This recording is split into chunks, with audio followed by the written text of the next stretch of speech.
Hello, neighbors. It's Crazy Double D with Audie's Games, and I'm here with another top 10 video. Well, kind of. It's the top 10 things I wish I knew going into DayZ on the PS4 because it just came out and it's super dope but hardcore, and I'm still figuring it out, I guess. Stop it. Number 1. Characters are not server specific. This isn't World of Warcraft.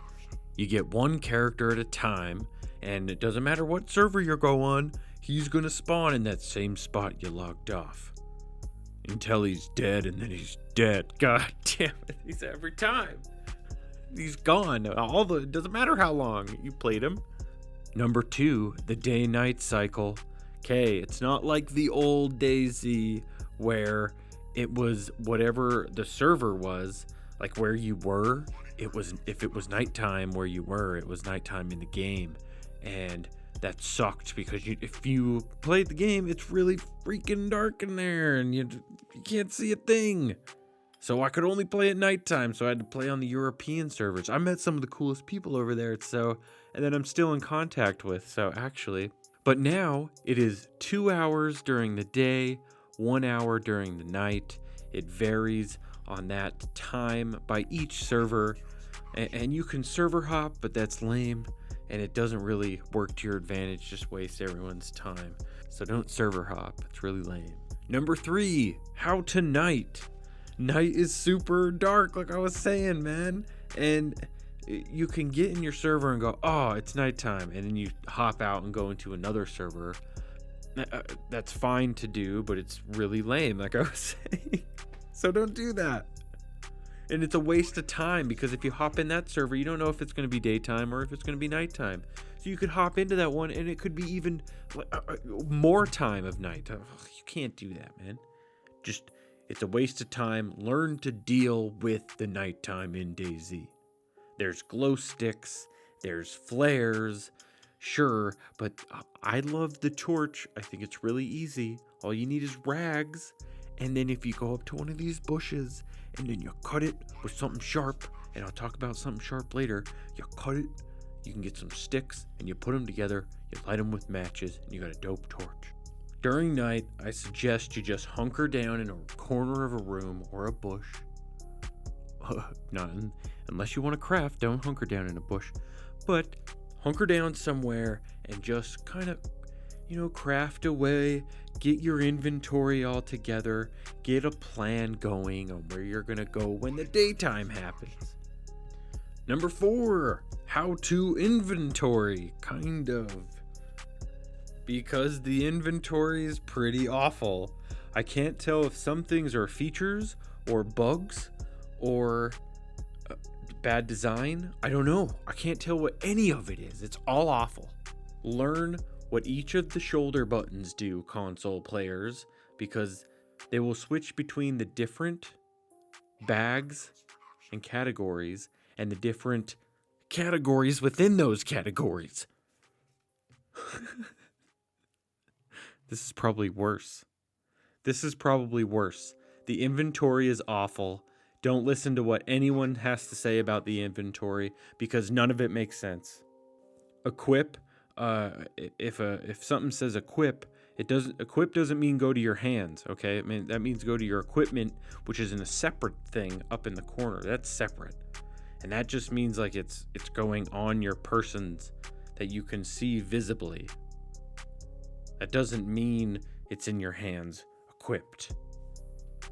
Also, the quick slots are your friends, kind of, because sometimes it doesn't switch perfectly because you may not have your inventory set up right.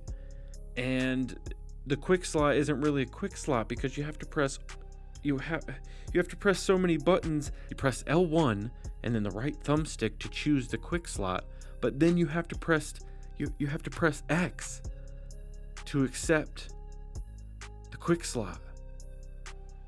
But the quick slot doesn't stay where I lift the thumbstick, so I have to keep the thumbstick there and press X at the same time, and that requires 2 hands on one side of it. It's not a quick slot. It's bullshit.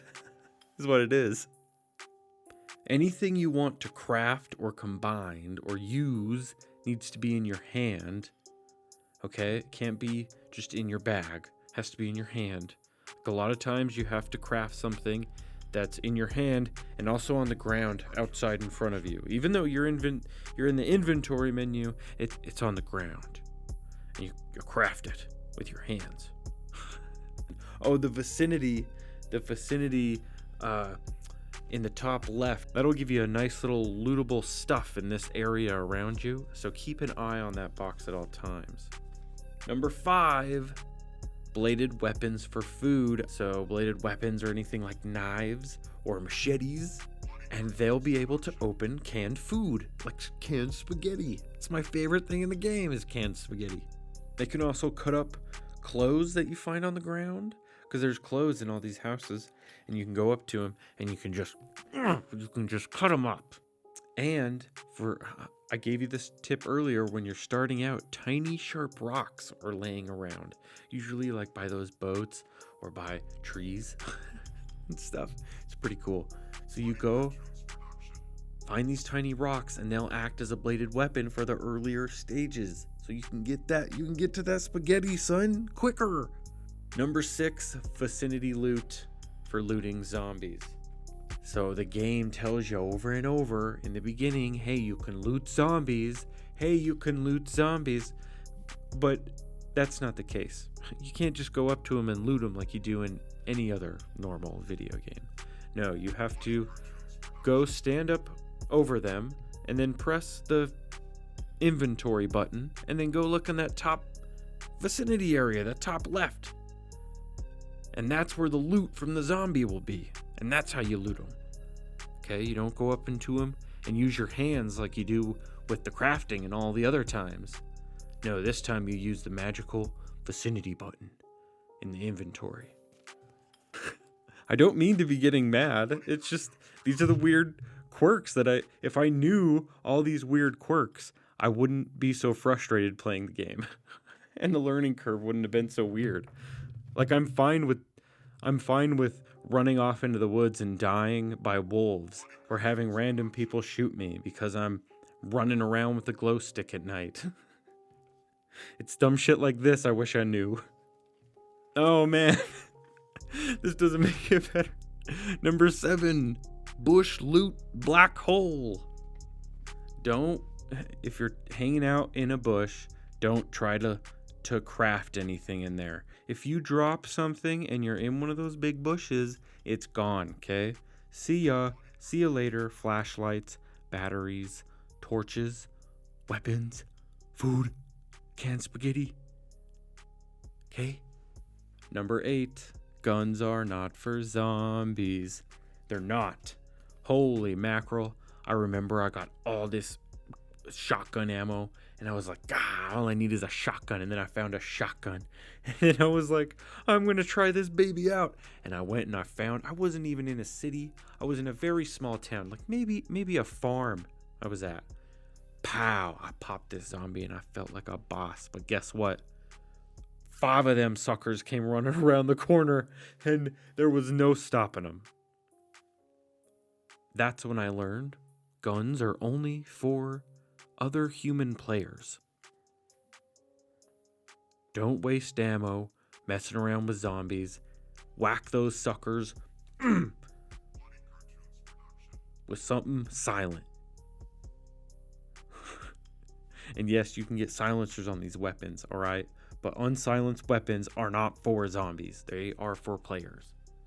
Number 9, tall apartments are worthless. No loot there. Don't go up in the tall apartments. There's no point. Don't do it. Don't waste your time. I'm the guy who has to loot everything.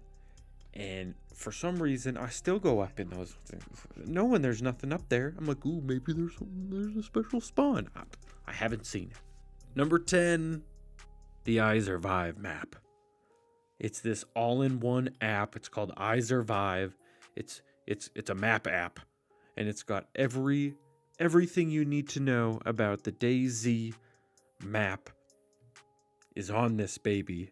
And you can sort it. You can even plot routes. It's outrageous.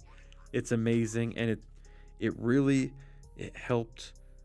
A lot of people are like, listen, don't use it when you first start because it's the sense of being lost. It's very fun.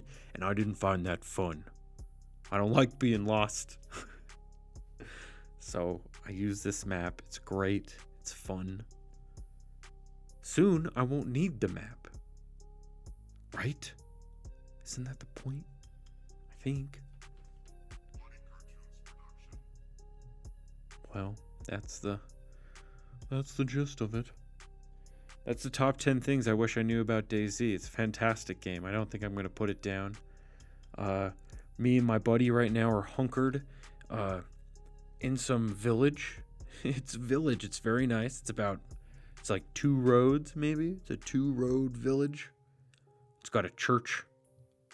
So that's how big, I guess. I have no clue what it's called or where it is. It's not too far inland. But we're just kind of hanging out in there. Yeah, and we don't kill people. Not player killers. We're just live and let live, you know. Out there in the zombie apocalypse. Just trying to figure out how to make a cool base. Like 7 Days to Die, but we're not there, I guess. It's not how it works. That's okay. Number 11. This isn't 7 Days to Die.